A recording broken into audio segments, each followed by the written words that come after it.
Heroine గారి work, hero గారి work అన్నీ అంతా బైక్ వర్క్ ఏం వర్క్ చేసినారు.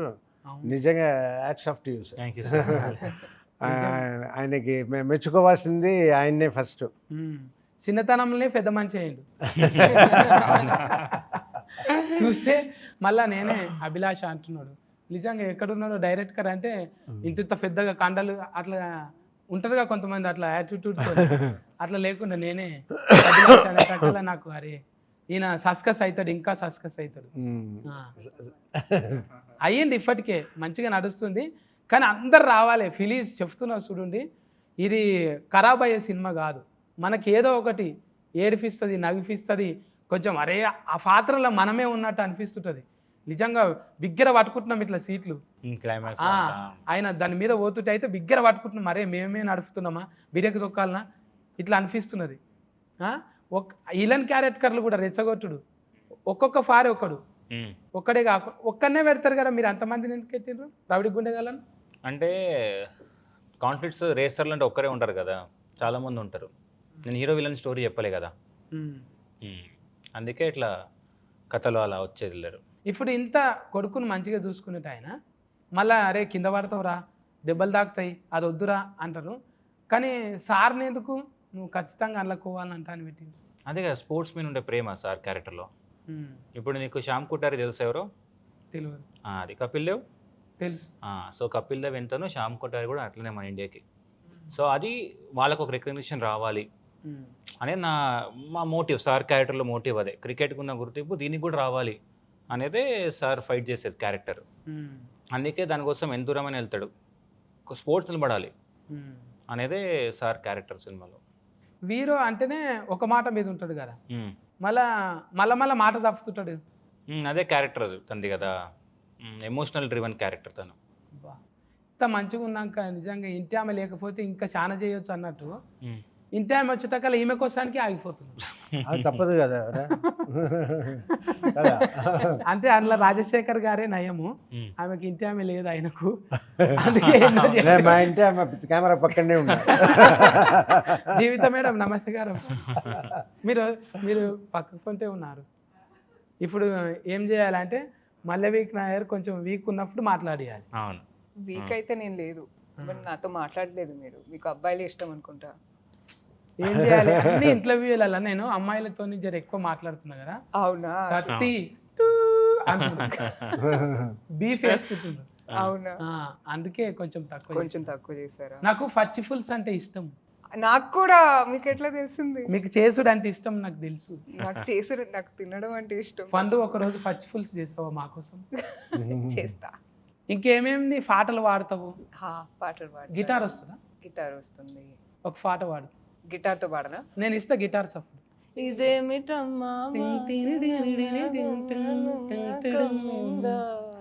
Super super. అవన్న అభిలాష్ అన్న, ఇప్పుడు కొడుకు మీద ప్రేమ మళ్ళా మనమడు వచ్చి మార్చేటట్టు ఎట్లా చేసినావు? కొడుకే మార్చేటట్టు చేయొచ్చు కదా. అదే కదా కథ. ఇప్పుడు నువ్వు చూస్తే చాలా సెటప్స్ పే ఆఫ్ చేసాం. ఇప్పుడు ఫస్ట్ హాఫ్లో వీళ్ళిద్దరు థియేటర్కి వెళ్తారు. ఎవరు? శర్వా అన్న వాళ్ళ కొడుకు ఇద్దరు థియేటర్కి వెళ్తారు. మళ్ళీ 90s ఉన్నప్పుడు రాజశేఖర్ గారు శర్వాన్ని తిడతాడు, ఎందుకురా వెళ్తావు థియేటర్స్ కానీ. మళ్ళీ ఏమవుతుంది, మనోడు వచ్చి తాతని థియేటర్ తీసుకెళ్ళి క్లాప్స్ కొట్టిస్తాడు, విజిల్ కొట్టిస్తాడు. అలా చాలా డిజైన్ చేసాం. ఇంకోటి బర్త్డే సీక్వెన్స్ కూడా ఉంది, నీకు గుర్తుందా? స్టార్టింగ్లో రాజశేఖర్ గారు శర్వా గారు బర్త్డే ఉంటే it's just another day, don't waste your time అంటాడు. బట్ మనోడు వచ్చి గుంజుకొస్తాడు.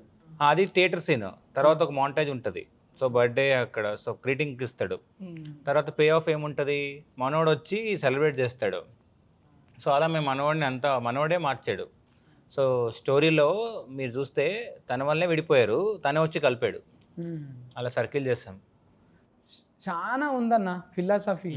అంటే ఒట్టిగానే ఏదో బాల్ బచ్చా సినిమా అయితే కాదు, చాలా ఫిలాసఫీ ఉన్నది. మెకానికల్ అంటేనే చాలా ఇది ఉంటారు సార్. పట్నంలో చూస్తుంటాం కదా, హైదరాబాద్ ఓల్డ్ సిటీలో, అరే చోటు క్యారే కేడే బారా చలే బారా తెరా లేకావు తెరీ అంటే వాళ్ళు ఎందుకు అట్లుంటారు? అంటే బాడీ లాంగ్వేజ్ అంతే కదా, వాళ్ళు అగ్రెసివ్. అదే కథ. ఇప్పుడు ఆ రేసర్లు ఏంటి, జనరల్గా టఫ్ ఉంటారు, ఫిజికల్గా టఫ్ ఉంటారు, బట్ ఫ్యామిలీ వచ్చేటప్పటికి చాలా సెన్సిటివ్ వాళ్ళు. అదే నా స్టోరీ. నువ్వు అనుకుంటావు రేసర్లు అంటే టఫ్ అని, బట్ వాళ్ళ ఫ్యామిలీ లైఫ్కి వెళ్తే చాలా సెన్సిటివ్ పీపుల్ వాళ్ళు. అందుకే నువ్వు వీరో అన్న కూడా చాలా సార్లు ఓడగొట్టినావు ఆయన. అలా అలా నాయనను మంచిగా నిలబెట్టినావు సార్ను, కానీ ఆయనను చాలా సార్లు ఓడగొట్టినావు. అవును, ఎందుకంటే ఎమోషనల్గా తను చాలా సఫర్ అవుతుంటారు, ఇంటర్నల్ కాన్ఫ్లిక్ట్స్ ఎక్కువ క్యారెక్టర్కి. నువ్వు చూస్తే దీంట్లో సినిమాలో ఎక్స్టర్నల్ కాన్ఫ్లిక్ట్స్ కన్నా ఇంటర్నల్ కాన్ఫ్లిక్ట్స్ ఎక్కువ విత్ ఇన్ దెమ్ సెల్ఫ్. కొన్ని ఫాల్ర్ అయితే డైలాగులు విన్నప్పుడల్లా కార్జాలు కాలిపోయినట్టు అయినాయి. అవును. నీకు ఆడ ముఖ్యం కాదు, మేము కూడా ముఖ్యమే కదా అవును. అని అంటది కదా, అప్పుడు మస్తు కోపం వస్తుంది హీరోయిన్ మీద. నువ్వు వచ్చిందే ఆయనను అది చూసి అదే వద్దంటే ఎట్లా అంటావు, నువ్వు దగ్గరికి రా అన్నట్టు. ఆ తర్వాత ఎట్లా అనిపించింది ఫుల్ మూవీ చూసాక? ఎలా ఇక నీ అంతలో నువ్వు సఫర్ దాక్కున్నావు కదా, అప్పుడు మంచిగా అనిపించింది. ఓల్రితేనే జర కోపం వచ్చింది. కానీ తనేగా సపోర్ట్ చేసింది. బట్ ఏమైనా చేసుకోపో అన్నవి చూడు, అప్పుడు నచ్చినవి. అంటే నీకు ఫిలాసఫీ ఎక్కువ ఉన్నది. అవునా? నవ్వుకుంటూ మాట్లాడుతున్నావు కానీ టాకీస్లకు పోయినాక మొత్తం ఏడిపిస్తుంది. ఒక్కొక్క అంటే ఏడుపు కాదు, అది ఒక ఆనంద పుష్పాలు. అవును అవును, అదేంటున్నా. ఇప్పుడు ఈ సినిమా కూడా చిన్న పిల్లల నుంచి కనెక్ట్ అవుతున్నారు. మీరు 13-14 ఇయర్స్ పిల్లలు కూడా వచ్చి క్లాప్స్ కొడుతున్నారు. నాకు ఈ మొన్న థియేటర్లో చూస్తాం చాలామంది, మీరు ఇన్స్టాలో కానీ ట్విట్టర్లో కానీ చూస్తే వాళ్ళ పిల్లలు అట్లా చూస్తున్నారు సినిమా. లాస్ట్లో శర్వా గారు డెడికేషన్ ఇచ్చి వెళ్తారు కదా ఫాదర్కి, వాళ్ళు ఫీల్ అవుతున్నారు.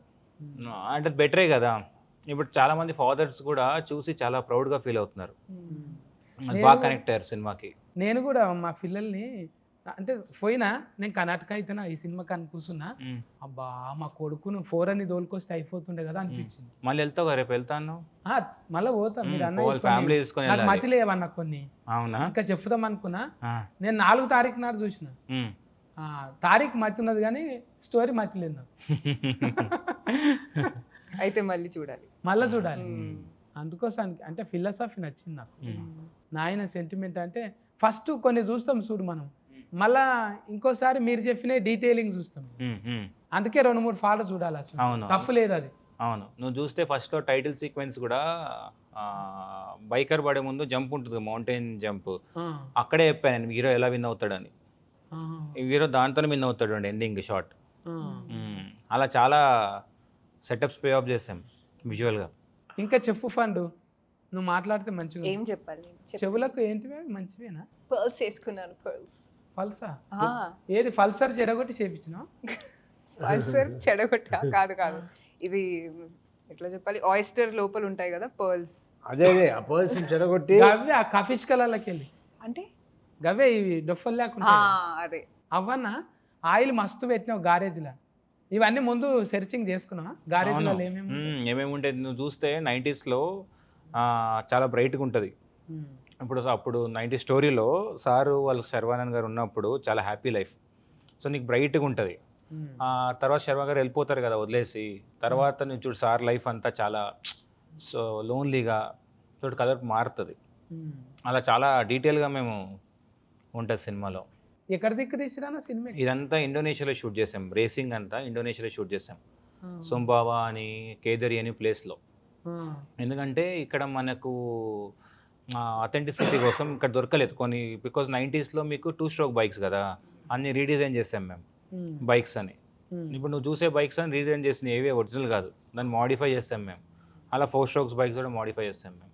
అందుకే మొత్తం ఇండోనేషియాకి వెళ్ళి షూట్ చేసుకొచ్చాం. ఆ కొండలు నేను నిజంగా గ్రాఫిక్స్ అనుకున్నా.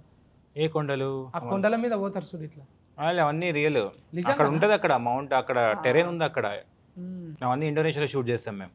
అమ్మా అది చూస్తుంటేనైతే మాకే ఇట్లా కురుఫులు వస్తున్నాయి. అవును, చాలా భయం. అవును, మంచిగా డ్రైవింగ్ చేసినావు అన్న సినిమాని అయితే. అవును, నువ్వు కూడా మంచిగా ఈ స్కూల్లో చదువుకున్నావు కానీ అన్నపూర్ణమ్మ స్టూడియో. నేను film school, Annapurna film school 2 years చేశాను మాస్టర్స్. నాగార్జున సార్ని కలిసినావు అప్పుడు? కలిసిన. నేను నా లూజర్ వెబ్ సిరీస్కి సార్ ప్రీ రిలీజ్ ఈవెంట్కి వచ్చారు గెస్ట్ లాగా. నాకు అందులో ఎడిటింగ్ కూడా నేర్చుకున్నావు అంట? ఎడిటింగ్, డైరెక్షన్, రైటింగ్ 3 నేర్చుకున్నా. అబ్బా ఫల్టీ టాలెంటెడ్ అన్నాను. అవును, చాలా 3 ఒకే కోర్సా? యా సార్, 3 ఒకటే. 2 yearsలో ఎడిటర్ లేకపోయినా నువ్వే చేసుకుంటావా? లేదు కష్టం. ఈ సినిమాలో ఎడిటర్ చాలా కీ రోల్ ప్లే చేశాడు. నీకు తెలుసా, తన నా జూనియరే. రేసింగ్ 300 TB వచ్చింది ఫుటేజ్. దాని 2 months కూర్చొని ఎడిట్ చేశాడు రేస్ సీక్వెన్స్లని. అబ్బా అంత ఈజీ కాదు ఇది, చాలా టీమ్ టఫ్. అంతా కూడా చాలా ఇప్పుడు మన స్టంట్ మాస్టర్ దిలీప్ గారు కానీ డిఓపి గారు ఇప్పుడు రేస్ సీక్వెన్స్ అని మది గారు షూట్ చేశారు, యువరాజ్ గారు అవైలబిలిటీ లేకున్నప్పుడు. సో అందరు కష్టపడ్డారు, ఆర్ట్ డిపార్ట్మెంట్ కానీ అందరూ. తెలుస్తుంది అన్న, అవును స్క్రీన్ మీద అవును. మంచిగా తెలుస్తుంది అది. అందరినీ అట్లా కట్టిపడేసింది. మంచిగా టీమును గ్యాదరింగ్ చేసుకొని ఊహించనంతగా, అసలు సార్ను ఊహించుకోలేము. ఇట్లుంటుంది ఆ క్యారెక్టర్. ఫ్యామిలీ కోసం ఒకలేక బయట వాళ్ళ కోసం ఒకలాగా ఆలోచన చేసే హీరోయిన్. అసలు ఒక్కొక్కసారి ఓడిపోయే హీరో. అసలు మనమడు కూడా ఒక పాఠం చెప్తాడు. ప్రతి ఒక్క క్యారెక్టర్కి ఇంపార్టెన్స్ ఉంటుంది. ప్రతి క్యారెక్టర్ చూడు సెటప్ నీట్గా ఉంటుంది. అంటే అన్నెసరీ క్యారెక్టర్లు సినిమాలో ఉండవు అని నువ్వు చెప్పా. అంటే ఇప్పుడు ఇప్పుడు ఫ్యామిలీలో ముగ్గురే ఉంటారు, ఎక్కువ మందిని పెట్టలేదు అన్నావు కదా, ఎందుకు వైఫ్ ఫోటో పెట్టలేదు అని. అది మన స్టోరీ కాదు కదా, సో అందుకే ఎక్కువ దాన్ని మీరు రిజిస్టర్ చేయలేదు. 20 నిమిషాల దాకా నాకు ఇది ప్లే చేస్తున్నావు అది ప్లే చేస్తున్నావు, ఏడ ప్లే అవుతుంది ఏడ కనెక్ట్ అవుతుంది నాకు. అంటే స్క్రీన్ ప్లేనా అంత ఫజిల్ ధమాకులు చక్కగా పోవాలి. మీరేమో జిప్ అని ఇక్కడ కట్ చేసి ఆడ్ ఓపెన్ చేస్తారు, ఆడ్ ఓపెనింగ్ చేసి. కానీ లాస్ట్కి వచ్చేటాక మంచిగానే అర్థమైంది. అవును, అంటే స్క్రీన్ ప్లే అలా డిజైన్ చేసాం, కూసబెట్టిరు. అవునవును. అంటే ఇప్పుడు ఏంటంటే నీకు ఇప్పుడు ఫైట్ ఉంది ఫర్ ఎగ్జాంపుల్ 90s హీరోయిజం కోసం ఫైట్ పెట్టలేదు మేము. నువ్వు చూస్తే శర్వా గారు కొడుకు శర్వా గారిని అన్నందుకు కొడతాడు, శర్వా గారు రాజశేఖర్ అన్నందుకు వెళ్ళి వాడిని కొడతాడు. సో మనకొక కనెక్ట్ ఉంటుంది. హీరోయిజం కోసం ఎక్కడ ఫైట్ కానీ. ఇప్పుడు ఆ మౌంటైన్ జంప్ ఎందుకు హై వచ్చింది, తను ఏదో తన సొంతం కోసం వెళ్ళలే, వాడు ఇంకొకటి పిరుకోడు అన్నాడు, దానికోసం వెళ్ళాడు. మీకు క్యారెక్టర్ అందుకే కనెక్ట్ అయ్యారు అందరు, చాలా మంది ఆ క్యారెక్టర్ కనెక్ట్ అవ్వడం రీజన్ అందుకే. ఇక ఇప్పుడు నేను అప్పుడప్పుడు ఖాళీగానే ఉంటున్నా సార్. ఏమన్నా గోటీల ఫ్యాక్టరీల కొలువు వస్తుందా? ఇప్పుడు జాబ్ లేదు, చాలా ఫుల్ అయిపోయింది. నేను దొడ్డు గోటీలకు ప్లానింగ్ ఇస్తా సార్. నేను ఏమి ఇచ్చినా అప్పుడు ఫుల్ అయిపోయింది. ఇప్పుడు హౌస్ఫుల్ బోర్డు పెట్టేసా ఫ్యాక్టరీ ముందు. నా దగ్గర ఇంజనీరింగ్ ప్లాన్ ఉంది సార్. గోళీలు ఇప్పుడు స్క్వేర్లో చేస్తాను నేను, 4 మూలల గోళీలు చేస్తా. చాలా ఐడియాస్ ఉన్నాయి నా దగ్గర. సార్ బ్రాంచ్ ఇవ్వండి సార్, ఒక బ్రాంచ్ ఇద్దాం, దానికి వేరే ఇంకో బ్రాంచ్ ఇద్దాం. రంగారెడ్డి జిల్లా బ్రాంచ్ నాకు నేను అక్కడనే ఉంటా లోకల్. మీరేం చేస్తారు? గోల్డ్ నేను డిజైనింగ్ చేస్తా. అంటే ఇప్పుడు అంగి మీద పూలు ఉంటాయి కదా సార్, అవే పూలు గోటీలలో వచ్చేటట్టు చేస్తా. అది టాంఫర్ గోటి అవుతుంది, మన గోటీలు ఎక్కువ సెల్లింగ్ అవుతుంది. చూడండి సార్. సరే సరే ఆలోచిస్తాను. మీరు జీతం ఎంతైనా పర్వాలేదు, పూటకు ఒక బిర్యానీ ఒక బీర్ ఇస్తే చాలు. థ్యాంక్స్ కన్నా అభిలాష్, మంచి సినిమా చూపెట్టినావు. Thank you. తండ్రులను గుర్తు చేసినావు, బంధాలను గుర్తు చేసినావు, కుటుంబాన్ని గుర్తు చేసినావు. ఇప్పుడు చెప్పు ఫండ్, నేను ఎందుకు చూడాలి సినిమాలో? నువ్వు camera biker is out in theatres next to you, so please watch our film. ఇది ఒక ఫ్యామిలీ డ్రామా మూవీ అండి, more than anything, because all our Telugu cinema is connected and rooted to our family emotions. So please watch me, Sharva and Rajshekhar sir under Abhi's brilliant direction, and it will be an incredible watch. So అందరు థియేటర్కి వచ్చి చూడండి, మీ family members అందరూ కలిసి రండి, అందరూ కలిసి చూసేలాంటి cinema అందరికీ నచ్చుతుంది. అందరి ముఖాలలో ఆనందం చూస్తే నిజంగా బైకు ఎంత స్పీడ్గా పోతుందో సినిమా కూడా అంతే స్పీడ్గా పోతుంది. ఈ స్పీడు మీరు ఇంకా యాడ్ అయితే ఇంకా అంటది. టాకీస్లలో పోయి తప్పకుండా చూడండి. నేను వట్టి మాట చెప్తలేను, గ్యారంటీగా సమ్మర్లో ఏసీ పెట్టినట్టు కూల్ అవుతుంది మనసు. పోయి చూడండి మీ దగ్గర టాకీస్లలో. ఓకే నా ఫండూస్, కేర్ టేకర్, బాయ్ బాయ్. మజ్జిగ తాగుండి, జ్యూసులు తాగుండి, నిమ్మరసం తాగుండి.